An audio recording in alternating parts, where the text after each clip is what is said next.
So, we have the ventral muscles. Una-muna is we have the head and the neck.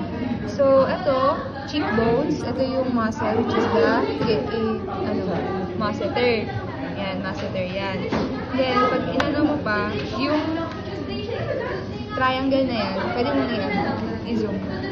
Yan, yung triangle na yan, yan yung mylohyoid. Ito yung bone ng mandible mo, so ito yung digastric. Tapos, ito yung trachea mo, meron kang voice box. Itong muscle na yan, yan yung cricothyroid. Sa gilid, sa baba, yan. Meron kang sternothyroid. Sa taas, meron kang thyroid. So, pag kinus mo siya, itong malaking binato, itong malaking binato, ito, from dito, that is sternomastoid. Nagko-cover ng trachea, sternohyoid. Ito. Ayan, ito. Tapos, going sa dito part, yes. Tapos dito, wait lang, magkahiwalay ba ito, pati ito? Alin? Yung durug-durug, pati ito. Or magkasama? Magkahiwalay yan. Anong durug-durug? Ito. Ito, tapos ito. Magkahiwalay ba yan? Alin? Ito? Ayan, pati yung nasa unahan. Ito? Oo, yan. Magkahiwalay yan. So, ito yung sternothyroid mo. Yung durog. Tapos ito yung sternohyoid mo. Ito yung sternomastoid.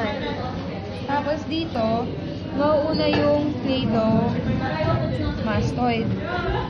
So, dito yung ito yan. Ito yung hati niya. Cladomastoid, basio-clavicularis, tapos acromiotrapezius yan. Saan talaga yung basyo? Basio yung gitna. Nasa gitna siya. Tapos dito yung cladomastoid. Tapos ito yung acromiotrapezius. Tapos dito, forearm. Dito. Tapos, ito, may hinatisimis dyan. Ito, tatlo yan. Ito yung sa taas, pronator teres. Ito, flexor carpi radialis. Ito, palmaris longus. Dito mo makikita yung makapal. Ito, which is the flexor carpi ulnaris. Tapos, yung epitrochlea, manipis lang siya. Kita mo yan? Yan. Epitrochlea. Tapos, ito na yung biceps femoris mo. I think this is the long leg. Ito na yung brachialis mo. Tapos, going here, ito yung levodeltoid mo. Levodeltoid. Ito pala. Levodeltoid. Primus tenuis, pectoralis tenuis, pectoralis major. Dito yung minor. Ilalim yung minor. Ito yung minor. Hindi siya kasama dito. Major pa to. Okay.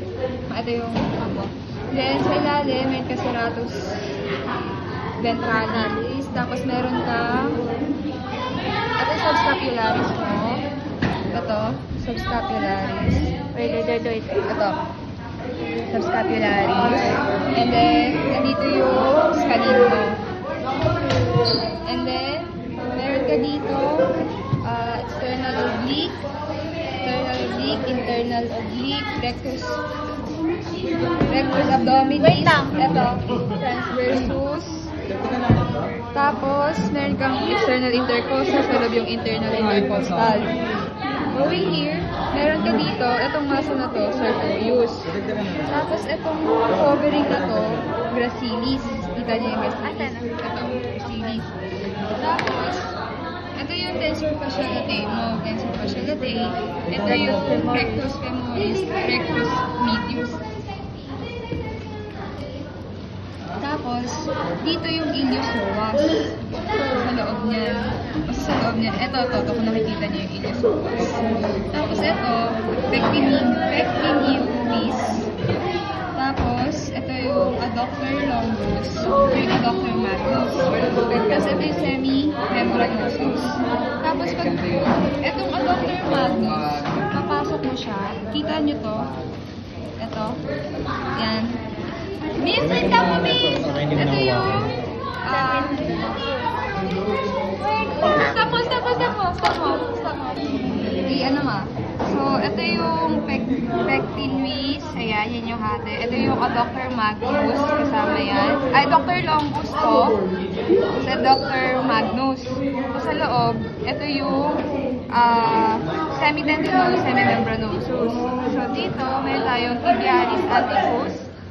May hati yan, tibia, extensor digitorum longus. Sa gilid, ito yung peroneus. Ito yung from here to here. Ito yung tibialis costicus, gastrocnemius. Binuksan mo to, soleus. Sa gitna ng soleus, may makikita kang hati, di ba? Ito yung plantaris. Ito yung plantaris. Ano yan?